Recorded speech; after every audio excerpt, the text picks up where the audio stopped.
Hello, I'm Jennifer St, and we just finished taping a video in regards to Parkinson's disease. I am here with the owner of Guardian Angel Senior Services, Melanie Lewis, as well as Lisa Kraus, whose family member had Parkinson's disease.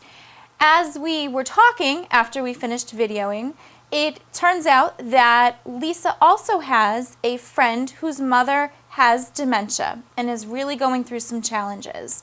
So we thought it might be a great way to bring to you the top 5 challenges that people may have in regards to taking care of someone that has dementia. Lisa, what are some of the things that we've come up with? I've had a really difficult time with this. As you know, my family has some issues, but my friend, her mom has dementia. And I grew up with this family. She's like very close to them. And her husband passed away, and she still is looking for him. And it really is heart-wrenching to see somebody asking for their husband. She also asks for her parents. I don't know how to tell my friend to deal with that. You know, she'll call me and she's upset. Is she telling her the truth and saying, oh, you know, Mom, he passed away 2 years ago? Is she kind of bringing reality on her right now? Sometimes she does that, and sometimes she just says, he's at the store. So the best way to handle this, Lisa, I know we don't like to lie to people. Right. That's I'm taking a notes tough thing. to bring all these issues ahead. back home to her. That's a great idea. So we don't like to encourage people to lie. It feels funny. It doesn't feel like you're doing the right thing. But what it's actually called is a fiblet. And I like great. A fiblet is okay, because now what we're trying to do with someone with dementia, we don't want to upset them and tell them, oh, he passed away 2 years ago. They typically have short-term memory. They're not going to remember that. So they might relive that death all over again. Sure. And we want to prevent that. Our goal with someone with dementia or Alzheimer's, it's really to keep them happy all day long. Keep them relaxed, calm, feeling safe. So we want to give them a fiblet. Maybe if she's really looking for her husband, you know, what did he do? Did he work a lot? You know what? Maybe he's still at work. Maybe he had to run to the store, and then you want to redirect. Then you want to say, why don't we go and do whatever it is you're going to do? That helps a lot. Another thing you may notice, or that you guys may notice if you're dealing with someone with dementia, is they want to go home. They're at home and they're saying, I want to go home. Okay. They're not recognizing their environment. Goes back to when she misses her parents? I'm sorry. She's also looking for her mom and dad. She's not feeling safe.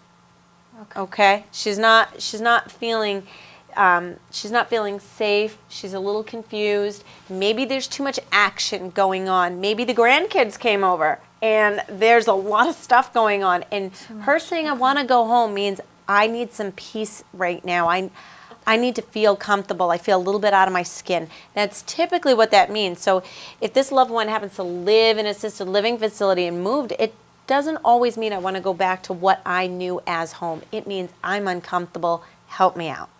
So, you know, you may now react differently to that question. Yeah. Absolutely. I think my friend feels uncomfortable. She wants her mom to be as happy as possible, but she's getting asked these questions, it seems, every 10 minutes.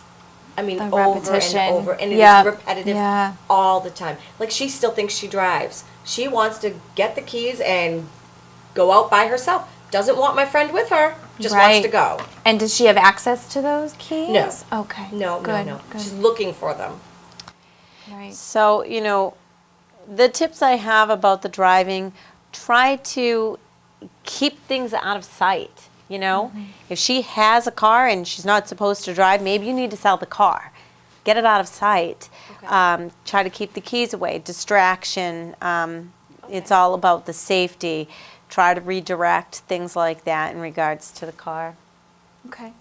Great. Yeah, because that's another one. The repetitiveness, you know, Lisa, there's not too much you can do about that except I say we need to kind of go with the flow. Whatever they are saying, whatever this person's saying, you may want to answer them differently and try to redirect them, involve them in a craft, involve them into something where they might break out of that cycle a little bit.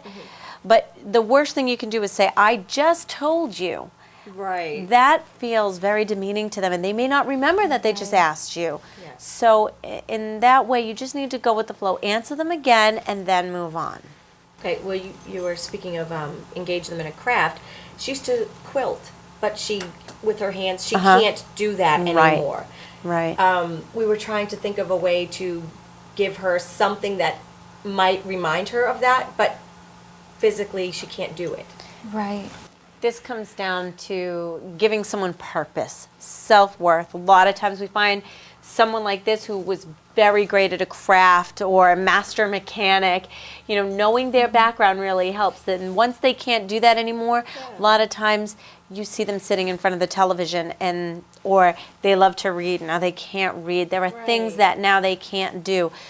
Most important thing in life, I believe, is self-worth. So if you can come up with things, one of the things I love to use is laundry. If someone was great at being a homemaker or enjoyed making things, Right. if there's no laundry to fold and this person likes to help with that, let's go unfold some laundry, put it in front of them, ask them for your help because you're so busy doing something, and watch them start to fold it, even if they don't do it right. Doesn't matter.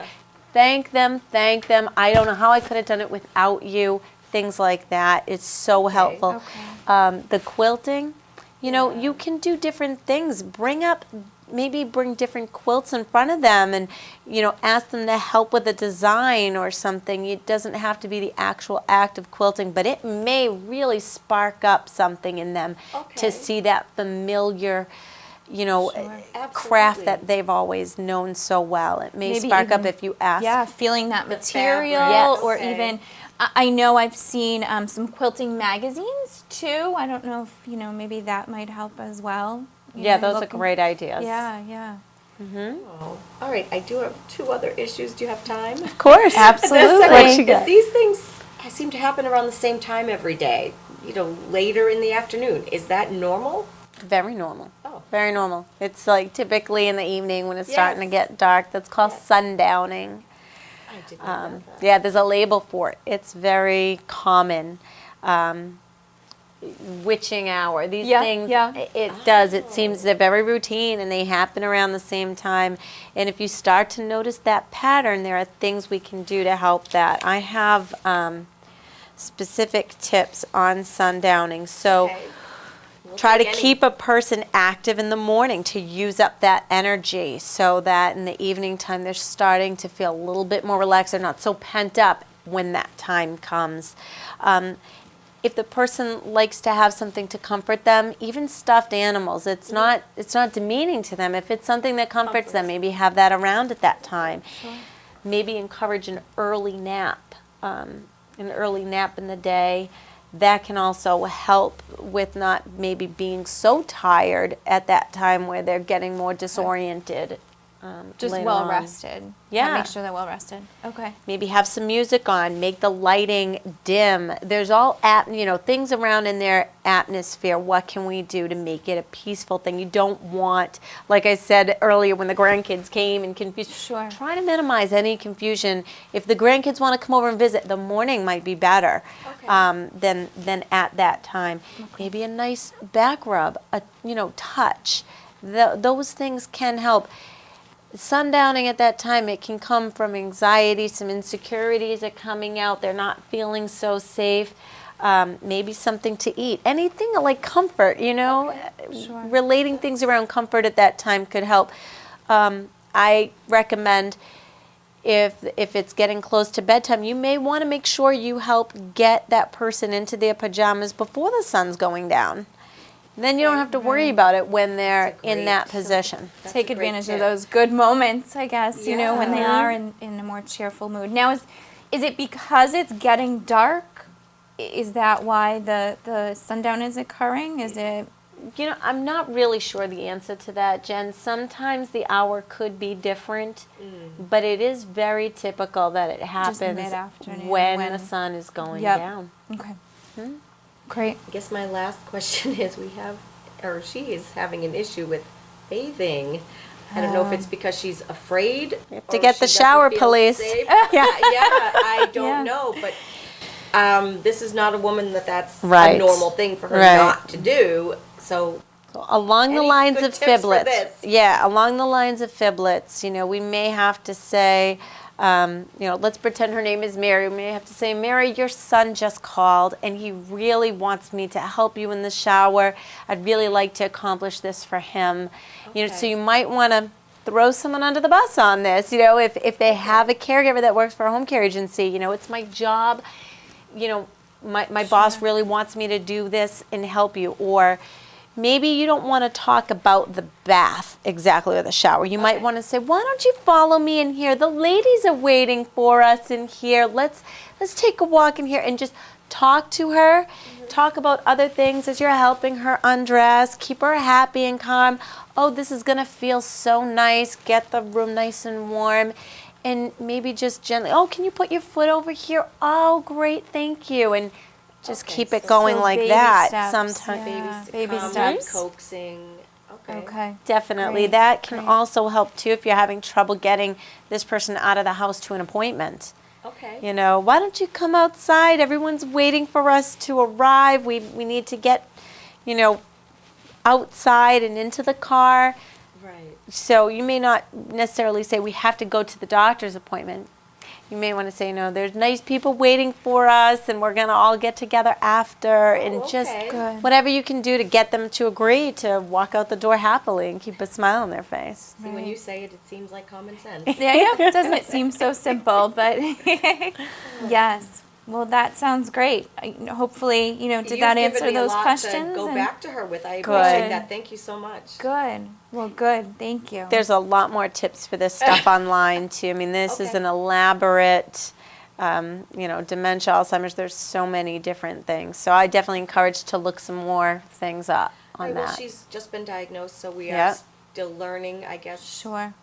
So that Yeah, is a great yeah. tool. Thank you. You're Great. welcome. Well, thank you, Melanie, for those tips. I appreciate You're it. welcome. Hopefully, we were able to help you as well. Thank you very much for joining us and have a good day.